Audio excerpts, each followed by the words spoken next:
Welcome back, artists. I'm Wyatt Paints, and today I've got a spectacular first for you. Today's returning sponsor, 3DXFiles, noticed that when it comes to comic book statues, I'm pretty Marvel-centric, and they felt they had just the model to crack the seal on the DC universe with their 1/6 scale Hush Superman. I'm never one to back away from a challenge, so I accepted the task and started printing. But then, plot twist, in my infinite wisdom, I didn't check to make sure all the parts actually fit on my printing bed before I started printing. Yep, turns out Clark's cape was just too majestic for my Jupiter. But thankfully, the good artists over at 3DXFiles had my back and gave me a couple of quick cuts so I can get printing. Which then presented me with an issue that a lot of painters have difficulty struggling with: part seams in capes. But no worries, with some patience, some handy tools, and the tips you're going to get from this video, your capes are going to be coming out buttery smooth. And fair warning, this one's going to be a long one, so better have a snack handy. For now, there's work to be done. So meet me over by the spray booth. I'm going to grab my brushes. Let's get started. Thankfully, this is a well-cut model with seams that follow ideal creases. Outside of the cape, Soups just needed a bit of attention on his guns, and I had a little bit of warping on the base. Thankfully, it's in a well-hidden area, so it doesn't really need to be pretty, but it is kind of wide and should be handled. Well, you can use resin. To do this, you're going to need gloves, safety first, resin, of course, a small syringe bottle. You can find this in packs of 3 for about $5 on Amazon. Just be sure to prime the squeeze bottle beforehand. This will help protect the resin inside from curing. And finally, a handheld UV light. This is the one I use in my cure box. Now, if the gap is less than 1 millimeter, it's pretty simple to get the resin to bridge across that gap due to surface tension. Just run the tip in the gap. Once you see a bridge, lock it into place with some UV. Once you get one area of the bridge done, it'll be pretty easy to build off of. Just remember, you want a thin bridge. Don't try to fill the entire gap with resin. It'll flow in and not get cured. Once you have a bridge over the entire gap, go back over the shallow trench and fill it with a thin line of resin. In general, I find once I get the bridge, it only takes 1 or 2 passes to get a slight overfill, which is the goal.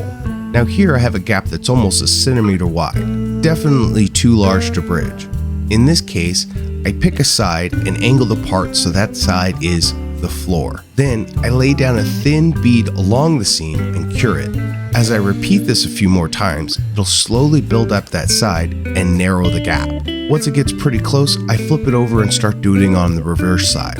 But I mainly try to stay clean so I can keep the sanding to a minimum. Again, since this is an out-of-sight area, perfection isn't really necessary. Instead, a better use of my time is going to be focused on the cape. Now, whenever resin cures, it becomes more dense as it pulls in on itself to solidify.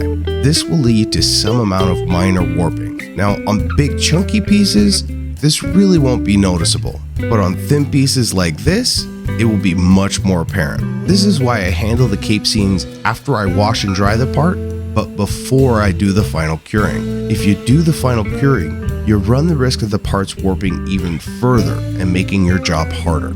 So it's extra important to wear gloves and wear your respirator.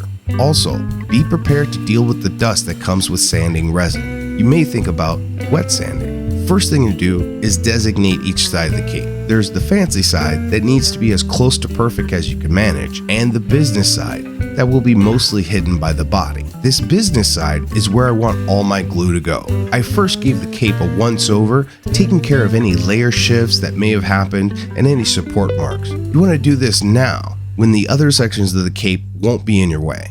For those support marks, these divots can bring down the overall look of your model, so you want to get rid of them. They're tricky because they're both raised from the surface and a divot, sort of like a volcano. An easy way to handle these is putting a few drops of resin on the surface and then spreading it out with a gloved finger. You'll want a generous but thin coat. This fills in a bit of the pits, so you don't have to sand down so far to get them smooth. Once sanded, I tack glued the top, middle, and bottom of the cape. I check the fancy size for any spots that are uneven, like if one side is slightly higher than the other. What I want to do is lay down a thin line of resin along this curve, followed by a cure.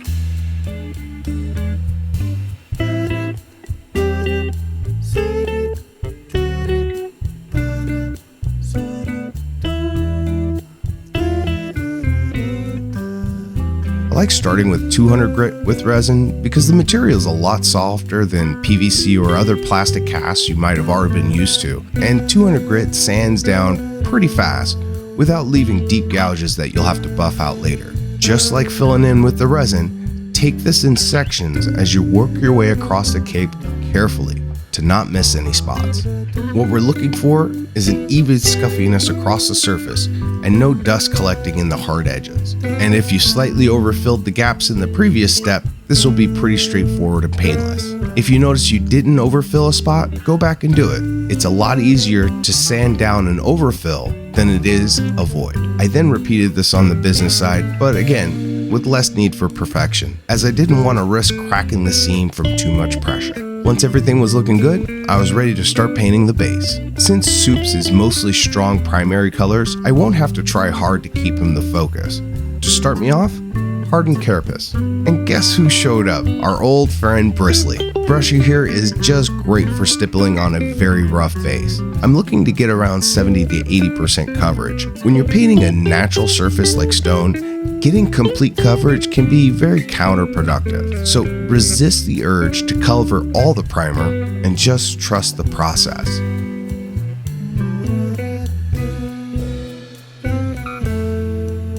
For our highlight, uniform gray.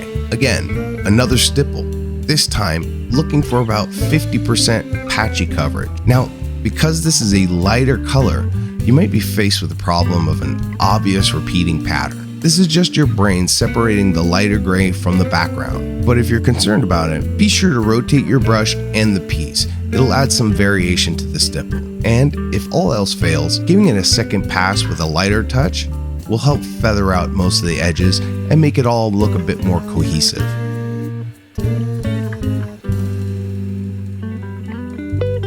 Time for Null and Oil to level up all those details. With rocks, you can add an all-over wash to add depth to all the details. But seeing as these rocks are pretty dark as they are, I opted for a more controlled wash for the darker details and any cracks that I think need a bit of a leg up. Nothing complicated. See a crack?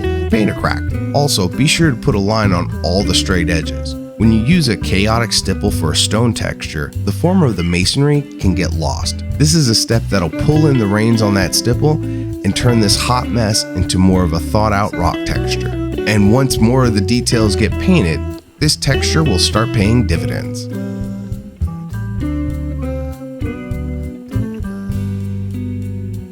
Time to brighten the stone with ash gray. Using a nice floofy makeup brush, I laid down a fairly light highlight to bring out all the sculpted texture, so extra attention needs to be given to all the major crack details. And don't be timid with the stroke angle, really mix it up so you're sure to catch every bump and edge. This is the step that really starts to bring the base together. But it is looking a bit one note, so I blacked out all the raised accent bricks. The idea being is, when I do the final highlight, these blocks will be blended in, but still be noticeably darker.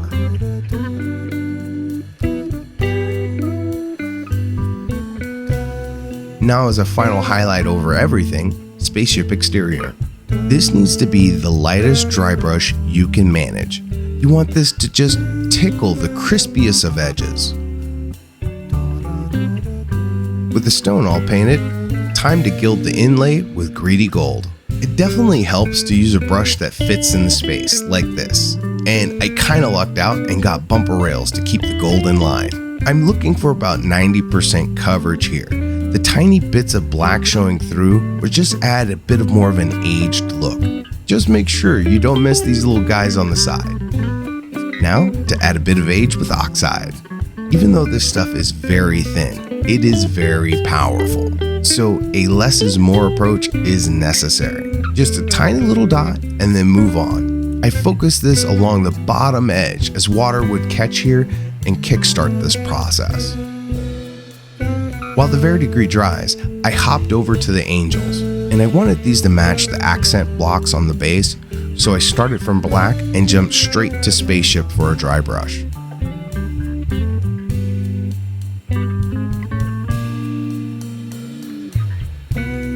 Now time for dirty bone on the last major piece of the base. I want sort of an ivory marble tone, so a nice creamy base is a good place to start. This took a few coats to get the full coverage I needed, but this was to be expected doing this over a black prime. And like me, you may have to do a bit of brush abuse to get color all around those branches. But I won't tell anyone if you don't.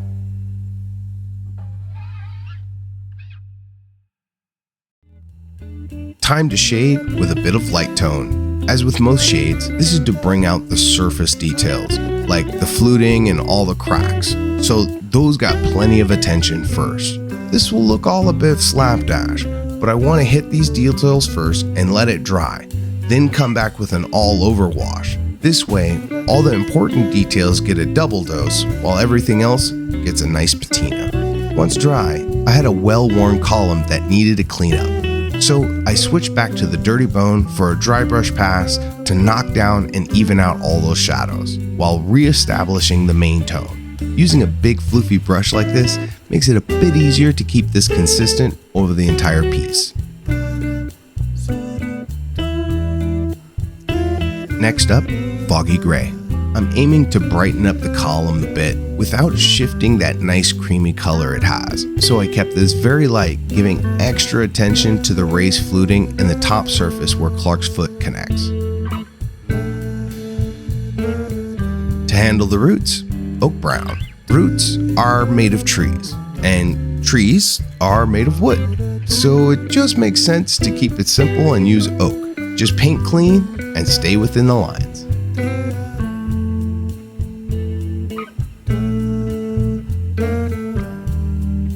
For a highlight, leather brown. Here I opted for a bit of a stipple. It just happens to be the easiest way for me to get a slightly random application in short order while giving me a high amount of control. Most of the branches got attention while I left the thinner parts the dark brown, mainly just to add a bit more contrast to them.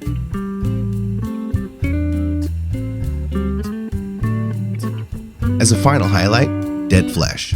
While this may be meant for skin, being a very desaturated beige makes it perfect for the larger knots and bulges. Just a few soft taps is all it takes to finish off the column and complete the base. Before I continue on to Clark, I'd like to take a moment to thank my subscribers over on Patreon. For a small channel like mine, your monthly support is invaluable, so I cannot thank you enough. Also, I'd like to welcome the newest name etched into the wall of greatness, James M. Thanks to you and the rest of the printing pantheon, I've been able to start saving up for the next upgrade to the channel. It's either going to be a new camera or a new set of paints. We'll see. If you would like to join the printing pantheon, you'll find a link to my Patreon in the description below. You will also find a link to our sponsor today, 3DXFiles. And there you'll find this model and many other STLs that could be your next project. If you're itching to make something cool, I'm sure you're going to find your scratch there. But for now, Kal-El is waiting to come to life. Let's get to it. Royal blue is the starting line for the suit. When it comes to Superman or DC in general, a couple of key aspects of the art style are strong, vibrant primaries with bold shading. So I need to have a solid, fully opaque base to build from. Unlike the other blue suits I've done, I don't want any of the black peeking through. Thankfully, blue is one of the easier colors to work with to achieve this, making this a pretty easy breezy section of painting. The only thing to mind here is making sure to avoid any pooling in the recesses, so while I'm using a heavy loaded brush for speed, I'm careful to mop up any puddles that form. After 2 coats, our boy was feeling blue. Time for some shadows with a bit of blue shade. Similar to the columns, I'm first focusing this only on the areas that need to be the darkest, and I'm not concerning myself with blending this as transitions will be handled later. Right now, it's all about getting this where I need it. So he got the Spartan treatment as I painted on his abs and lined each muscle. Again, cleanliness doesn't really matter right now. Once the first pass dry, I gave it an all-over wash to reinforce those first shadows and add surface variation. And again, cleanliness takes a back seat to speed and ease of application. With it all dry, I wanted to map out where my highlights were going to be. If you can imagine a line across his pecs, this will be my shadow line for the chest. Everything above this will get full highlighting, while everything below will get half as much. And the arms will get full highlighting on the outside and half on the inner parts. I will be addressing the back, But again, because the cape will be covering it, I don't want to spend a lot of time on it. First, to clean everything up with a dry brush of our royal blue. Now, from here on out, I want to keep a majority of my brush strokes vertical in relation to the model. This will make our shadows make sense. By the time I'm done, I want all of my full highlight areas to be almost completely back to the solid royal blue, while stronger shadows remain in the half highlight spots. With everything clean, time for magic blue. Just like the chest, I had mapped out major highlight areas for the legs. This time, the half highlight areas are restricted to his inner thighs and the underside of his left leg, as it's slightly raised. Also, don't forget to hit the tops of his calves. This is an area that constantly gets missed. For the chest, the focus was on the arms and the pecs. The abs did get toned up too, just not as heavily to maintain those deeper shadows. Finally, Andrea Blue. This calls for a very light dry brush, as really, I'm only trying to catch the slight ripples of the suit and slightly bump up the larger muscles to add volume. I tried to save the half highlight areas for when my brush gets really dry, right before I reload. It's kind of like an extra safety net if I get a bit overzealous with big floof here. Once dry, it was looking good. Time for the emblem, starting with Ember Orange. If you've seen me paint yellow before, you know I like to start with an orange as my base. Some painters prefer using pink as an undercoat, and that works too. But when I want vibrancy, my go-to is orange. It adds a subtle warmth to it, and when it's surrounded by so much blue, that little bit extra warmth adds a bit of contrast.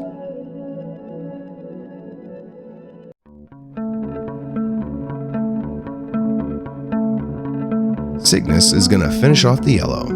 In tight confines like this where I'm not confident I can keep my dry brush within the lines, a stipple is a great substitution. It's going to take 5 or 6 coats to get the saturation I want, but I'll also get a nice bit of texture that'll help it read more like cloth. Just be sure to wait and give it plenty of time between coats to dry.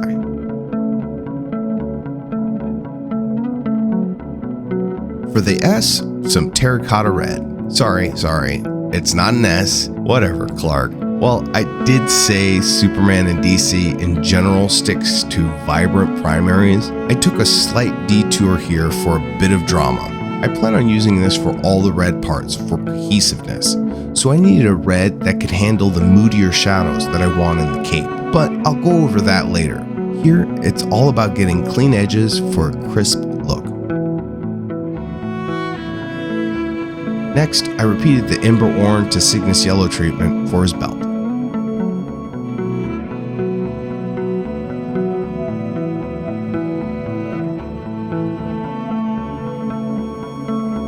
Then I based his undies in terracotta. Well, it seems like Clark here is a Sigma Chad, because this took a lot more paint than I expected. Once I bought more paint, I was able to base his boots in the same color. Next, I grabbed vermilion for a subtle highlight. I want to keep the moody tone of the red, so I kept this really light to only catch the creases of the fabric. I did want to do a bit of highlighting on little Kal-El too, as clearly this fabric is getting stretched, so I had to spend a little bit of time to slowly build up that glow. I don't often spend so much time painting the old twigs and berries, but with Supes, it's kind of unavoidable. So if I'm going to paint his junk, that junk is going to look good. Which also means I need to spend a little time rosing up that super booty too. Once that booty was done, I switched over to the boots. Now with the boots, it's important to make sure to maintain the lighting direction, so vertical strokes are preferred. Only straying to the lateral strokes to make sure the bottom of the calves fit along with everything else. Now, sometimes it's hard to see how much work these very light dry brushes are doing, especially when the colors are so close. And sometimes it seems like a total waste. But if you compare this boot to the other boot, it's clear to notice just how much more depth and light a subtle highlight can bring. Once the second boot matches the first, it was time to move on to his face. And that means wet palette time. Now, in the Hush storyline, SuperMan gets mind control and goes on a rampage, so I wanted a bit of a dark look to go with his serious face. So I prepped up some sanguine and barbarian flesh and mixed them in between colors. Then I added centaur skin for the top highlights and a bit of toxic boil. I wanted it to look like the mind control had just been lifted, so adding a little bit of this under the eyes will help give him a bit of a sickly accent. Starting with my darkest mix, I based all of the skin. While I do have many more layers that will come after this, I want to start from a good foundation, as this first color will influence all those other layers. Here, you can see the difference between one coat on the right side and two on the left. Here I'm building up the mid-tone of the skin, so I'll be painting 95% of it, but not all of it will be fully saturated. That full saturation will be reserved for the high points, like the nose and cheeks. So don't be afraid to hit up those areas 3 or 4 times, while other areas like under the chin will only get one and done. I continued this up through my next 2 tones until it was looking good. With the skin tones established, it was time for that slightly purple mixed highlight for the eye bags. It's a small detail that most won't get close enough to see, but if they do, it'll pay off by adding a bit more story to your painting. Then, the second darkest tone came in to define his lips. Especially for male figures, you want to lean to the darker skin tone for this. Going too light can end up looking like lip gloss or lipstick, which works for some things, but not really for a recently rampaging SuperMan. I then did a bit of cleanup by basing the hair and eyebrows in flat black, and since his hair is black, this takes care of about 80% of the painting I need to do there. I will finish this up later, right now it's just to clean up. Time to do those eyes with Graveyard Bone. Normally I would go for a lighter pure gray for this, but since I want a worn and weary look, this beige is a better fit. Just paint super clean here, as fixing overspill will be a pain. I decided to paint the eyes rather than using a decal. While decals can be a fast way to get a very clean result, this is a tutorial, so I should do them the hard way. First, to pick his eyeline. It helps to put the head in place to inform you where he could be looking, which to my eye seems to be slightly down and a bit to the left. So I took a ballpoint pen and put dots where I wanted the pupils to be. This way I can check and make sure he doesn't end up cross-eyed. Quick shout out to Milton Eddies. Sorry I stole your pen. There, that looks good. I started with royal blue, first by slowly widening out from the dot I made earlier. For size, a normal eye fills about 1/3 the width of the eyeball, but I want him to look a bit more sad and sympathetic, so I opted for a slightly bigger one, at almost half the width of the eye. This gives it a bit more room to be emotive, similar to anime eyes. After giving them a slight highlight of Andrea along the bottom edge, it was time to do the pupil. Now, you can do this with the tip of a very sharp brush, or you can take the easy way and grab a fine nail art tool like this. It comes to a ballpoint and can only hold a minimal amount of paint, so the risk of it coming off the brush and flooding your eye is sidestepped. Still, I like to do a few test taps to really dial it in. In my case, it was the 3rd tap after reload that was going to give me the best results. Now the eyes were looking good, but too clean and clear for someone that was just dealing with the weight of what they just done. So a bit of red wash is in order. I thinned this down and applied it lightly just above the lower eyelid. If you work this in towards the corners, you can mimic the appearance of a sclera in the corner of the eye. If you get this right, it's a detail that will really sell the look of this face.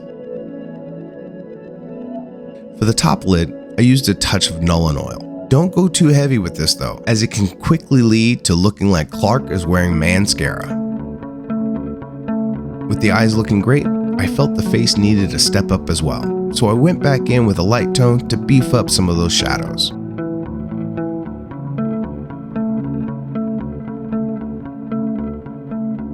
Finally, spaceship exterior came in for a bit of eye shine. It's only going to take a tiny dot for each eye, and you want to make sure they're in the same spot and the same size. So once you pick your spot for one eye, do your best to replicate it on the other eye. Ultimately, this will sell the idea of a wet and shiny eye. Without this, the eyes can look a bit flat.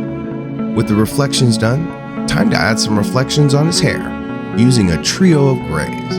I want these lines of reflections to run from the front of his head, along his temples, towards the back. Starting with uniform gray, I blocked out this general area where the highlights are going to go. With so many steps that will follow, this does not need to be perfect. It's just there to inform me where to paint. I followed this with a heavy dose of Nuln Oil. This is not only going to separate and define those single strands, but also temper the transitions from the gray to black. Next, using ash, a second highlight was added at about half the thickness of the first, but this time I'm restricting myself to the individual raised hairs to maintain the shadows from the oil. This was followed by another round of Nuln Oil to blend and soften my transitions.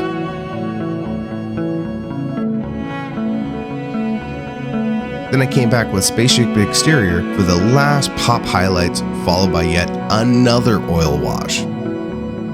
As soon as I was done with the hair was when I realized I was missing hands. So I quickly gave them the same skin treatment I did with the face, stepping through each of the flesh colors. I did take them a step lighter. Since he has them clinched, they should be slightly pale. Now, there's only one thing left to do. This big billowing cape, and because of its size and the whisper soft transitions it needs, I opted for the airbrush, beginning with terracotta. Using this terracotta as the base here will help the cape not stand too far apart color-wise from the rest of the red, even with a different highlight. And while this is a base coat, I'm not looking for full coverage as I want the black primer to influence my shadows. So I had to be mindful to only get full opacity on the billowing areas and leaving the valleys fairly dark. This goes double for the inside of the cape, but like I mentioned before, Clark's body is going to be blocking most of this, so you have a bit of wriggle room if you overdo it. For the highlight, flat red. And this is where I ran into my next issue. This red is very old and very thick, like super thick. So mixing 50-50 with airbrush medium is a must. Plus, it was a good idea to filter using a tea strainer. Each one of these little chunks would have caused a clog in my brush, thus more time spent. This is easily the best $3 I've ever spent. If you airbrush, you should be using these. A drop of preparation will save you a gallon of perspiration. With my red loaded, I glazed up all the billowing areas while giving a misting to the shadows, with extra focus given to the edges and border of the cape. A lot of the time, these areas get less attention compared to the center and could look a little off. Don't fall into that trap. Take your time, and before you know it, SuperMan will be done. And wow! My God, is he imposing. I am really happy how this came out. I mean, the tone choices in the suit, perfect, love it. It's very much the quintessential Superman, but with a bit more broodier reds. If I was going to change anything, maybe I would add a bit more weathering to the base, perhaps some moss. A bit of green in the base would have not only broken up the gray a bit more and added a bit more life to the branches, it also would have balanced out the colors because it's a bit top heavy color wise. But what do you all think? Is this something that you'd like to try painting? If so, be sure to use the link and check out my sponsor 3DXFiles to get this and many other STLs. I'm already eyeballing their latest release of Slimer. Hopefully I'll get to do that one too in the future. And if you liked the video, be sure to like and subscribe. That'd be super awesome. I just passed 1,400 subs here and well on my way to 1,500. If you have any questions or just want to say hi, feel free to leave a comment and I'll be sure to respond. But like always, I've got a bunch of projects waiting to come to life, so I gotta get back to work. Until next time, thank you for watching, stay creative, and enjoy the process.